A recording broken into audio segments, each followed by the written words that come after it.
کیا آپ نے کبھی سوچا ہے ایک ہی رمضان آتا ہے مگر کچھ لوگوں کی زندگی بدل جاتی ہے اور کچھ ویسے کے ویسے ہی رہ جاتے ہیں۔ ایک ہی چاند، ایک ہی قرآن، ایک ہی تراویح، لیکن کسی کا نصیب جاگ جاتا ہے اور کسی کی تقدیر خاموش رہتی ہے۔ آخر ایسا کیوں؟ کیا اللہ چن کر کچھ لوگوں کا نصیب بدل دیتا ہے یا کچھ لوگ خود اپنے نصیب بدلنے کے قابل بن جاتے ہیں؟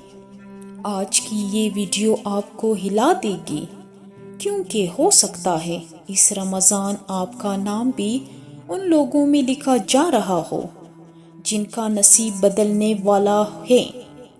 پہلی بات یاد رکھیں، رمضان تقدیر لکھے جانے کا مہینہ۔ رمضان صرف بھوک اور پیاس کا نام نہیں، یہ وہ مہینہ ہے جس میں فیصلے ہوتے ہیں۔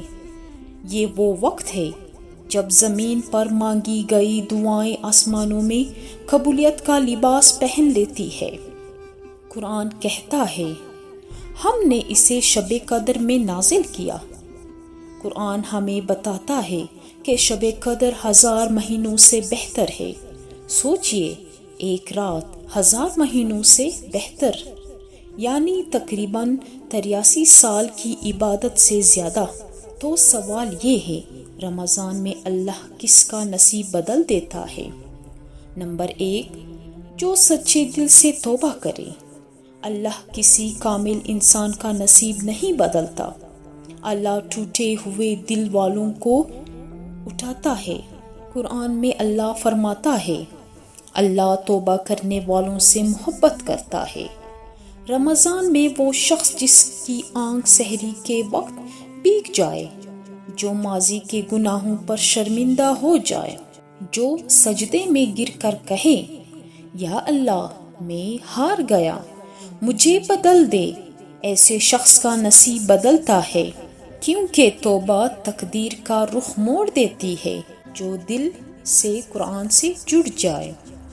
بہت لوگ رمضان میں قرآن مکمل کرتے ہیں، لیکن کچھ لوگ ایسے ہوتے ہیں جنہیں قرآن ختم کر دیتا ہے جب آیات دل پر لگتی ہے۔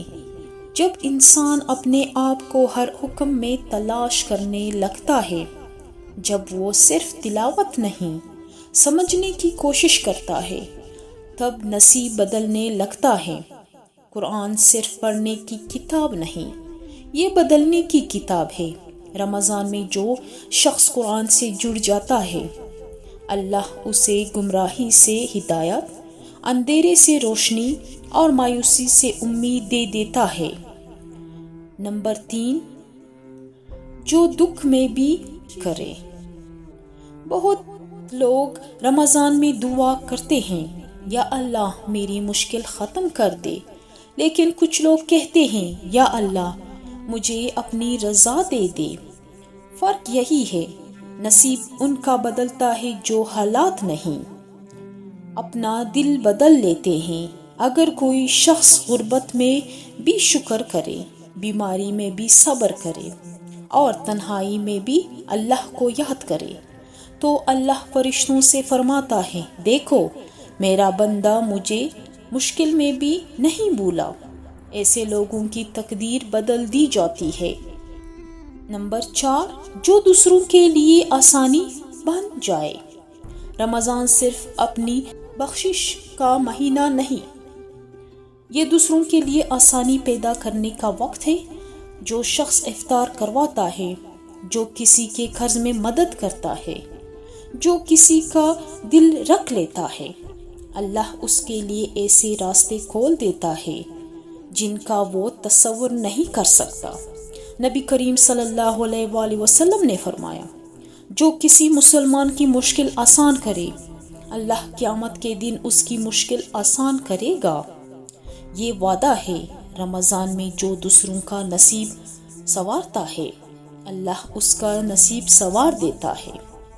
نمبر 5، جو تنہائی میں بھی سچا ہو۔ سب سے بڑی بات، نصیب ان کا بدلتا ہے جو دکھاوے کے بغیر عبادت کرے، جو تنہائی میں روئے، جو سجدے میں صرف اللہ کو جانتے ہو۔ جو سوشل میڈیا پر نہیں بلکہ آسمانوں میں مشہور ہو۔ رمضان میں ایسے بندوں کے نام خاص فہرست میں لکھے جاتے ہیں، اور جب شب قدر آتی ہے تو فرشتے ان کے لیے خیر، سکون اور کامیابی کے فیصلے لے کر اترتے ہیں۔ کیا اس رمضان آپ کا نصیب بدل سکتا ہے؟ اگر آپ یہ ویڈیو سن رہے ہیں، اگر آپ کے دل میں یہ سوال اٹھا ہے، اگر آپ کے اندر تبدیلی کی تڑپ ہے، تو یاد رکھیں، اللہ کسی کو بھی بدل سکتا ہے۔ ایک آنسو، ایک سجدہ، ایک سچی دعا اور زندگی کا رخ بدل جاتا ہے۔ رمضان صرف کیلنڈر کا مہینہ نہیں، یہ قسمت بدلنے کا موقع ہے۔ ہو سکتا ہے آپ ابھی مشکل میں ہو سکتا ہے آپ کو لگتا ہو نصیب سو گیا ہے، لیکن شاید یہی رمضان وہ لمحہ ہو جہاں آسمان پر آپ کا نام پکارا جا رہا ہو۔ اس بندے کا نصیب بدل دو، اس نے مجھے سچے دل سے پکارا ہے۔ اگر آپ چاہتے ہیں کہ اس رمضان آپ کا نصیب بدل جائے تو آج ہی نیت کریں۔